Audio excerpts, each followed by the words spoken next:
podcast. For those of you that do not know me, I'm Portia. And here at Everything, All Black Everything podcast, our goal is to empower, educate, and elevate. So speaking about empowering, educating, and elevating, I've seen a lot of interesting things this weekend, and we're definitely going to get into all of that. Typically, if you guys are familiar with the YouTube channel or the podcast, you know that we usually do the Black Business Shout Out at the end of the show. Today, I wanted to do something a little bit different, and we're just going to go ahead and do the Black Business Shout Out in the beginning. The first Black Business Shout Out that I want to give a shout out to, it's Brick Built. And again, you already know the information is going to be in the link below. But Brick Built is an Afrocentric store where you can buy home accessories with Afrocentric art. So whether that's your shower curtains, whether that's your bedding, whether you want some different type of art in your house, they have everything. So definitely check that out. Second Black Business Shout Out, I actually want to shout out myself. I'm actually selling secret products right now. So this is your lotions, your facials, your mud masks, everything that makes you feel beautiful and have that skin glowing. Definitely check out the website. So I have that information as well. And third and last but not least is Shop Something Cute Boutique. That's my girl's online boutique. The website is shopsomethingcute.com. Again, we'll have all that information in there. She has trendy, grown and sexy clothes. Definitely take a look at it. A lot of hot stuff in there. And I know she recently just did an order. So definitely check that out. So let's get into this, okay? Before we even get into the meat and potatoes, I seen something that was very disturbing. Let me just play it for you.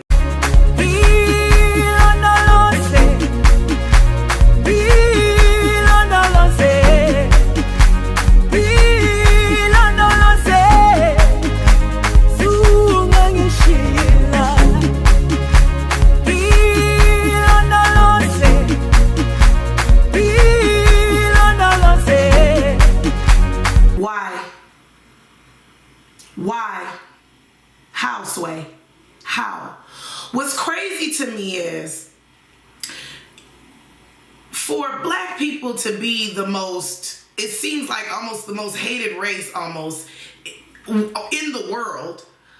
Maybe hate is a strong word, but definitely we're down at the totem pole. For us to be such a hated race or a, one that people have absolutely no respect for and have completely railroaded. It is amazing to me how so many people want to be like us. But the funniest thing about this whole thing is I'm looking at this video and I'm saying to myself, like, you spent all that money on a makeup artist. On a makeup artist. You must have found a makeup artist that worked with Big Mama's House or Norbit or something. You found a makeup artist to make a white woman look black. Make a white model look like a black model. You wanted her to look like Grace Jones in her finest hour when you could have just found a black model. So you want someone to have the swag. You want someone to look black. You want them to be able to wear black hairstyles. You want them to be able to have full lips. So you did all of that, got a makeup artist and everything, just because you didn't want to put money in a black model's pocket. Because the black woman could have did that. Like, that's disrespectful. And to be honest, the fact that they even made a video on it, it's a crazy people's ignorance. Like, did you really think that that was okay? Did you think that that would be a good judgment call? There's people that literally get railroaded from the end of time from doing blackface. And you thought that it was okay to create a mask for one of your models to walk the runway in a hot suit, face mask, because you were that desperate for her to be black when you could have just picked a black woman. Shit is getting real. Shit is getting real. But it's been real. It's been real. And it's amazing to me. It's amazing to me how people think that's okay. So speaking on what white folks think is okay, that brings us into white privilege, a topic of white privilege. So we're just going to go ahead and change up the dynamic, because to even get into that, y'all seen the video. It speaks for itself. Nothing needs to be said. This is the world we live in. So when black folks say what they say, people, it's for a reason. It's because of foolishness like this.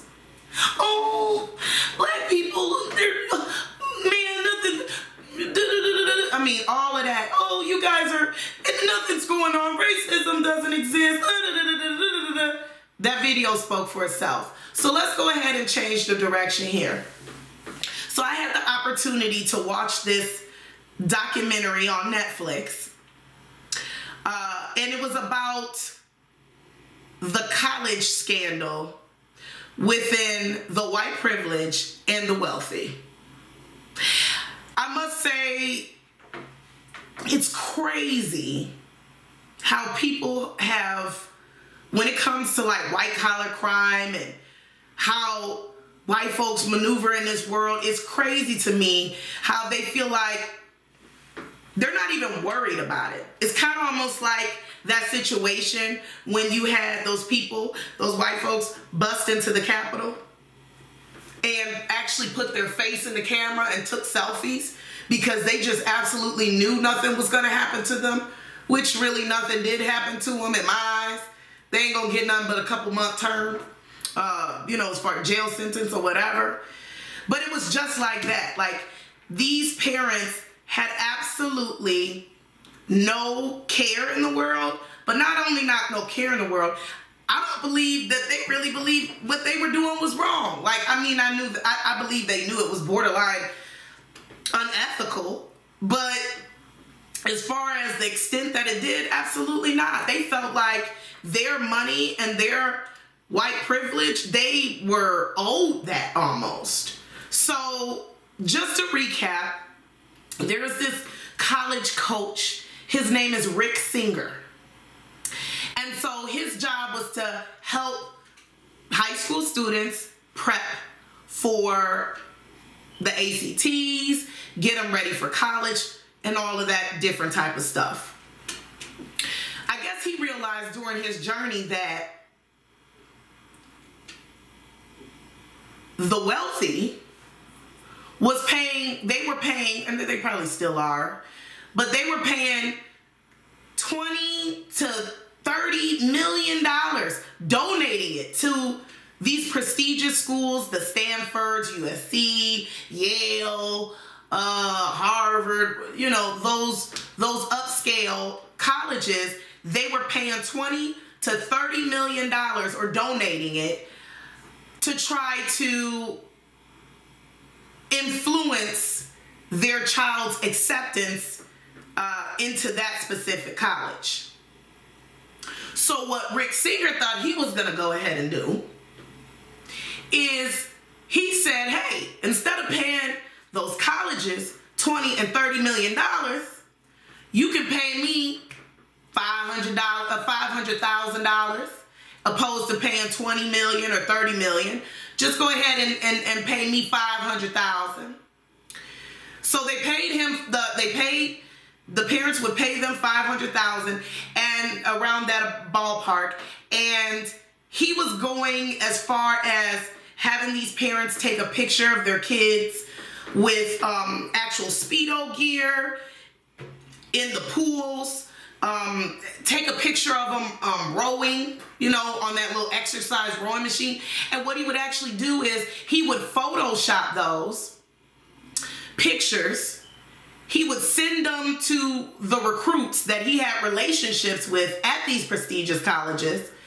Keep in mind, they already had a deal going on, so he's paying these athletic directors like $20,000 a month just be able to bring on recruits. But he knew better. He knew that he couldn't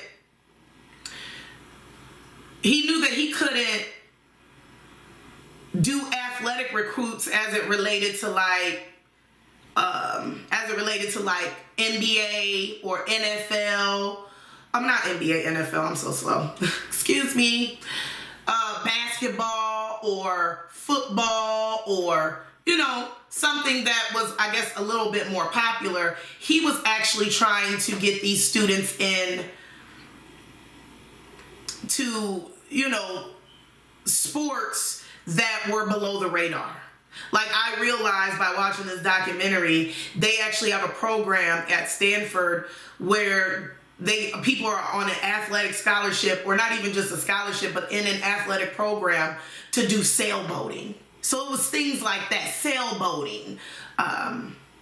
There was another one, archery, horseback riding, stuff like that, swimming.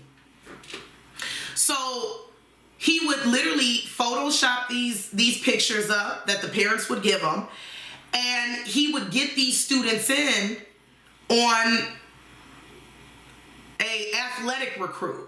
But he knew what he was doing because these kids weren't actually into athletics. What they would do is, once, I guess, they actually accepted them being a recruit, like once they got an acceptance to come to the college based upon, that athletic recruit. Once they got that acceptance, from there, those kids would just go to class and they would never go to practice. And if they never went to practice, what happens? They just get kicked out of that athletic program, but they don't get kicked out of school. He also went as far as having someone take the test, the ACT test for these kids. So he had an actual school proctor, I think that's what they call them, administer the test. The student would be thinking he's taking the test or she's taking the test. When she turns that in to that student proctor or whatever it's called, I forgot, they would literally basically fill in the right answers to make sure that they got above a certain score.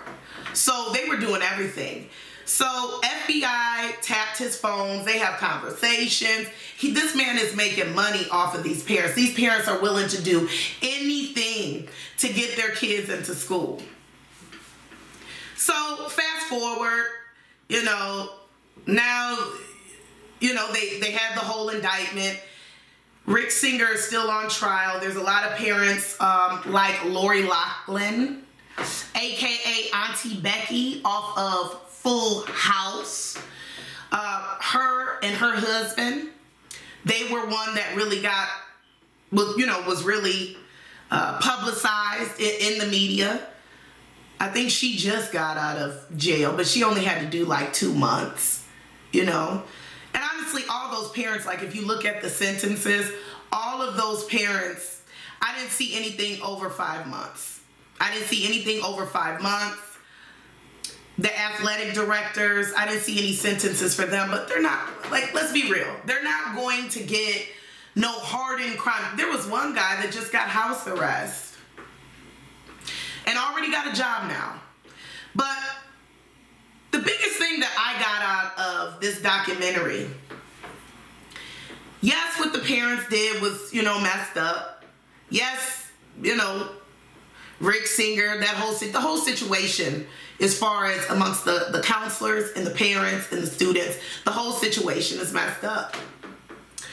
But let's just remove all of that scam out of there as far as, how Rick Singer went about. Let's remove that out of there. The fact that a parent can donate $20 to $30 million to a school, and that school is more swayed to accept that student based off of his money and not his academics, you're already setting up a situation that's with loopholes. So now it's not about how hard the student worked. It's not how about their academics. It's about that money. And so one of the guys in there, he was an athletic director. He was actually a sailing coach or whatever. He said that there was this young lady that came to him. Well, these parents that came to him and said, hey, we're willing to donate $1 million to Stanford. What could that do for my kid? And so they said that he went to his, the school officials and said, hey, they're willing to donate $1 million, and they want to know how that can help their child get in. Now, we're not even speaking about the scam as far as Rick. We're just speaking about that generalized question before this scam stuff got in hand, started working. But the school responded back to him. He said, well, we're more than willing to take donations, but $1 million wouldn't be enough. They would have to donate more. So that lets you know right there that aside from this whole Rick Singer scandal and the parents trying to pay him to get their kids in, to be honest, if you really look at this situation, all this was they were finding an alternative way. Instead of paying the school $30 million, they went and decided to save money and go through Rick Singer and pay less to get their kid in. Whether they paid $30 million directly to the school, or they decided to pay $500,000 to Rick Singer, it's still the same thing. They just went about it a different way. So my thing is, you're setting people up for failure. You're creating a situation where individuals are literally finding loopholes just to get their kids into school. Like, it's bigger than the Rick Singer situation. You make these schools because, especially those prestigious schools, these prestigious schools are supposed to be for the elite. When you hear, oh, I went to Harvard, the first thing that comes to my mind, and probably comes to a lot of people's minds, is like, man, they must be really smart. Man, they must be, for them to get in that school, that's a hard school to get into. It's only hard for the people that don't have the money. That's basically what this documentary is about. I guarantee you, based off of the documentary that I've seen, and I'm not speaking for every student at these prestigious schools, but if all a person needs is money to get their kids in, and we're talking about these students, they're average students. One girl, Lori Loughlin's daughter, she didn't even want to go to school. She hated school. So these kids are like C average by best, and they're C average by best, and they're able to get into Harvard. That to me means that they no longer hold the credibility of prestige anymore. Not to me. If there was an IQ test, somebody at DeVry probably who worked harder for their degree, blood, sweat, and tears for their degree, probably would pass the test faster than some of these rich kids getting in here. But the bottom line of all of this situation is, it's unfortunate because you have little black boys and girls, little children of color, brown boys and girls, who they don't have a silver spoon in their hand and given to them, and they literally work their butts off trying to take extra AP classes, trying to maintain a certain grade point average, to get into the school of their dreams, to get academic scholarships so that their parents don't have to worry. And then you have another group of people who can coast on through life, and because mama and daddy got a little extra money, they just they're able to get in because their parents donated $20 and $30 million, but the little kid that, you know, busted their butt to try to get some type of academic scholarship or do whatever, they're lower on the totem pole? Like, there gotta be something that make it make sense. Like, everybody keeps talking about this whole, you know, like they're fighting for equality, and you know, we hear the Biden administration talking about, oh, we're gonna make America this and that, and you know, this all about. So you know, I'm just lost for words, cause it's so clear to me. It's so clear and in plain view what's going on, but we ignore a lot of it. I would say white folks ignore a lot of it. They don't even realize their white privilege. So what we learn, what I've learned and gathered throughout this whole ordeal of watching this, you got to be two things in this world. You got to either be white and or wealthy. And because I'm not white, I got to find a way to become wealthy. I got to find a way to be able to pass down general wealth to my kids. You know, not so that they can have, not because I don't want them to work for anything. You know what I'm saying? Like, no, I definitely want my kids to work. I wanted them to see these blood, sweat, and tears and different things like that. But money is power. Money is power. So at the end of the day, although I don't agree at all with how all that went down, it just makes you think that, shoot, in order to have a say-so, in order to be able to change laws, in order to be able to have a voice in this world, in order to be able to move the way that you want to move, and when I say that, it's up to you to have the ethics, to have the ethical, you know, to know the right and wrongs, to move about stuff, paying it forward. However, in order to move along and coast and stuff like that, you have to have money in this world.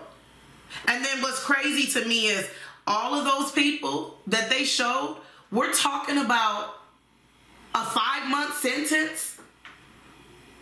Like, we supposed to feel sorry? Meanwhile, there's black men and women getting shut down by police for just being black. Shut down.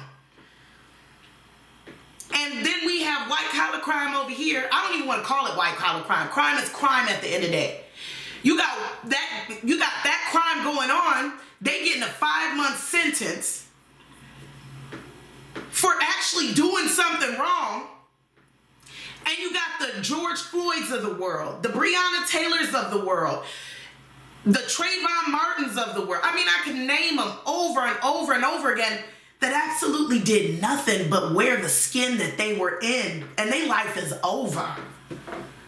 So I don't have sympathy for them doing their little 5-month bid. The reality of the situation is, when those individuals get out, they're still going to be rich. They're still going to be, you know, well, I should say they're still going to be wealthy. They're still not going to have any problem finding work, or they probably still own business. Nothing, their lifestyle and nothing is going to change. That little embarrassment that they dealt with, they weren't really embarrassed amongst their peers because all of their peers were doing it. Meanwhile, we fighting a bigger battle over here. We fighting a bigger battle. And damn. So now you telling me my kids can't even, my kids are in danger.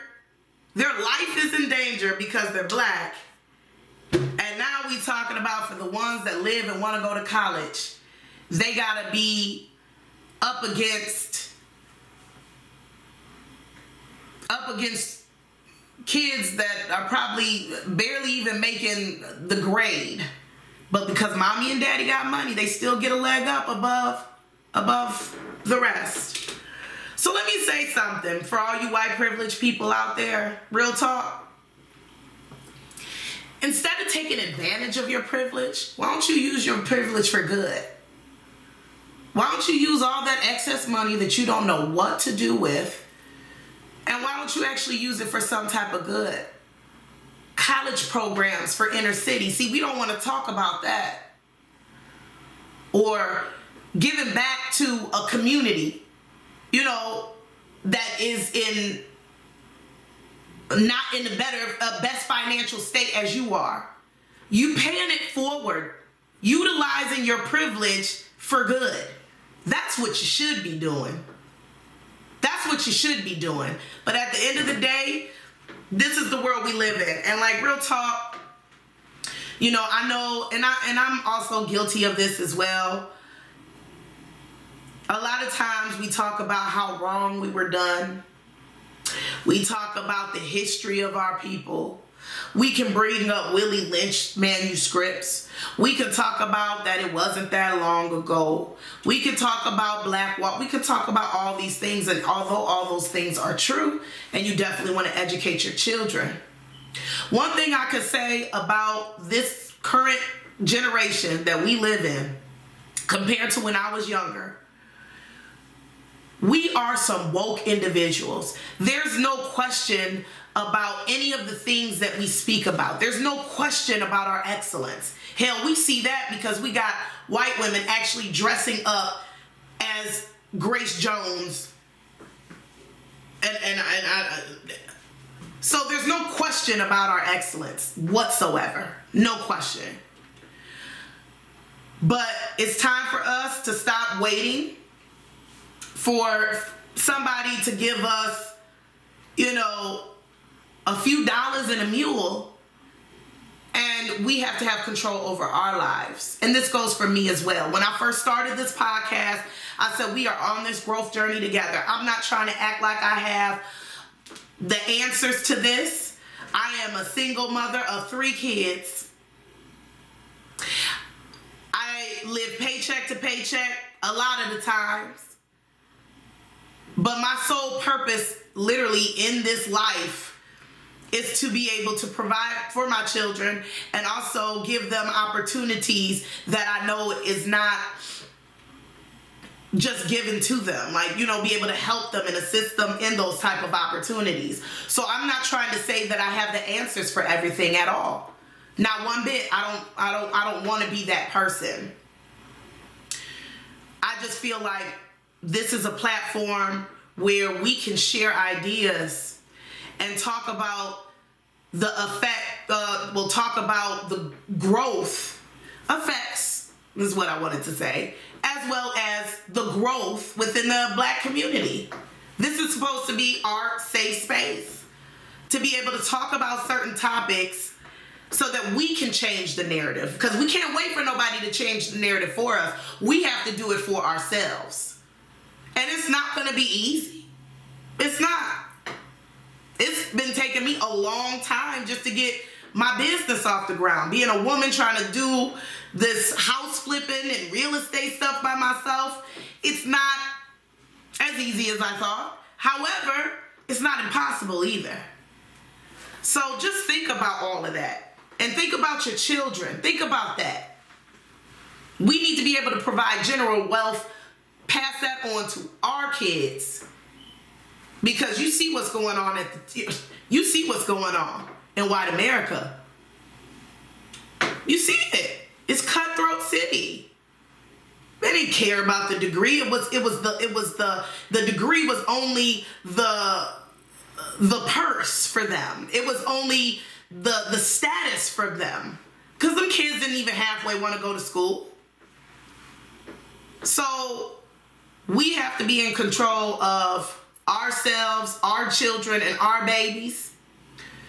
And I just want y'all to think about that. I want y'all to think about that.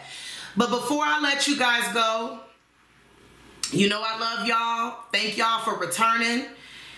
And let's listen to some insightful children on their journey, on what they want to be. Let's listen to these Black babies' dreams. These are my babies. Let's listen to their dreams. because their dreams matter too. Not just Billy and Carol's. Tyrone, his stuff matters. And every other black and brown kid that didn't get an opportunity. Their dreams matter just as much. So let's go ahead and listen to some black babies. They my babies. Until then, what's your name? Zanye. Zanye, okay. How old are you, Zanye? I'm 11. 11? What do you want to be when you grow up? A lawyer. A lawyer? And what type of preparation do you think it will take to do that? I think that I would need to go to college and get my degree first, and then start from there. All right. Wonderful. Tell us your name. Zion. And how old are you? 9. And what do you want to be when you grow up? An artist. You want to be an artist? Yeah. And what do you think you're going to have to do to become an artist? I'm probably gonna need to pass college, and there's probably gonna be some artist stuff in there. So I think I'm probably gonna be good at it. What's your name? Zaire, How old are you? 7. And what do you want to be when you grow up? A couch maker? A couch maker. Yes. Okay. And what else? Is that it? I want to go to college and graduate and make my own business. That's what's up.